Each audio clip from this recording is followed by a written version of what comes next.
As you can see from the title of this video, we're going to explain 5 key things that you need to look out for in your new contract of employment before you sign it.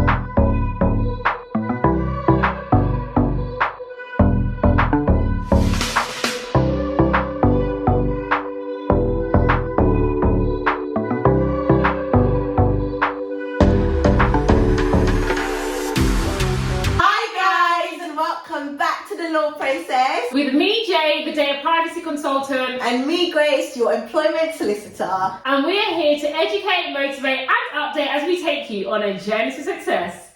So if you haven't subscribed to our channel already know what to do, make sure you subscribe to the channel, make sure you hit the like button, make sure you comment, and please send this video to anyone that would find it useful and helpful. Yes, congratulations, you've landed your dream job.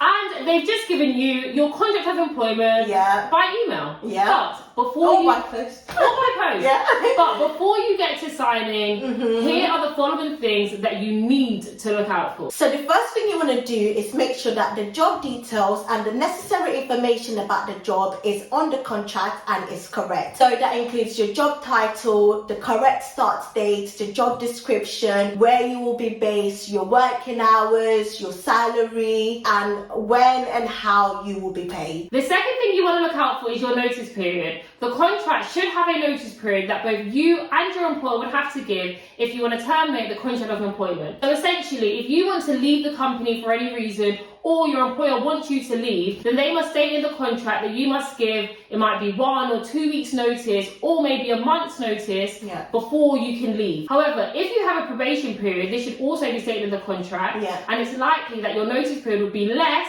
in your probation period than it would be after you pass probation. So for example, you might have a week's notice period when you are on probation, and you might have a month's notice period once you pass probation. Also, you may just want to check if your contract includes pay in lieu of notice in your notice period. This would mean that your employer can dismiss you with immediate effect but pay you your notice period rather than you working it. The third thing you want to check in your new contract of employment is your salary, benefits and bonuses. Make sure that the correct salary is in the contract of employment, especially if you actually negotiated the salary. Also, when it comes to the benefits that you've been told about during the interview process or during the application process, if you don't see it on your contract of employment, make sure that you speak to your employers about it. See if they can actually get it on the contract just so that you have it there. If you're entitled to bonuses in your new role, then make sure that you check the terms and conditions in which you're actually entitled to that bonus, because some contracts of employment, your bonus could be written as a guaranteed bonus or it could be discretionary. So it will be good for you to have a good understanding as to how you're actually entitled to that bonus. The fourth thing you want to check is holiday and sick leave. You want to look at how many days annual leave you're entitled to and when your holiday year starts. In some companies, the holiday year starts in January, and in others, it may start in the financial year, which is April. So you want to make sure that you know what your holiday year is and whether you can carry any days over to the next year. It's also important to check whether you get paid for sick leave or whether you're only entitled to statutory sick pay. So the fifth and final most important thing that you must read thoroughly in your contract of employment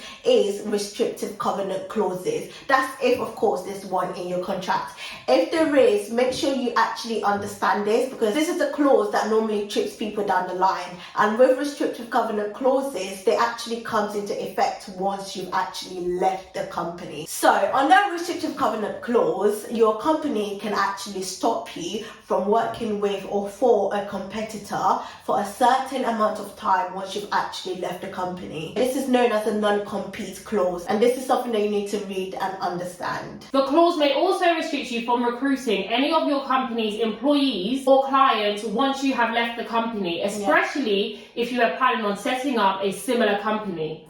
This is known as a non-solicitation clause. Yes, and also you can get a confidentiality clause under a restrictive covenant as well. So again, you need to read your contract and make sure that you know this, because if there's a confidentiality clause in there, then you're essentially not allowed to divulge any information about the business or the companies to any third parties. So make sure that you know what you can and cannot do and what information you can and cannot give out to any third parties. If any of the 5 things that we have mentioned are not in your contract of employment, they may be in a separate policy. Yeah. So make sure that you get this policy before signing any documents. Yeah. It's likely that the policy will be referred to in the contract, even if all the detail is not there. Yeah. So that brings us to the end of the video. But before we leave, just remember that if there's anything in your contract of employment that you do not understand, please don't feel pressured to sign it, okay? You're well within your rights to go back to your employer, ask them to clarify things, ask them to explain it, and make sure that you understand what it is that you're signing. And as usual, make sure you like, comment, and subscribe, and we shall see you in our next one. Bye.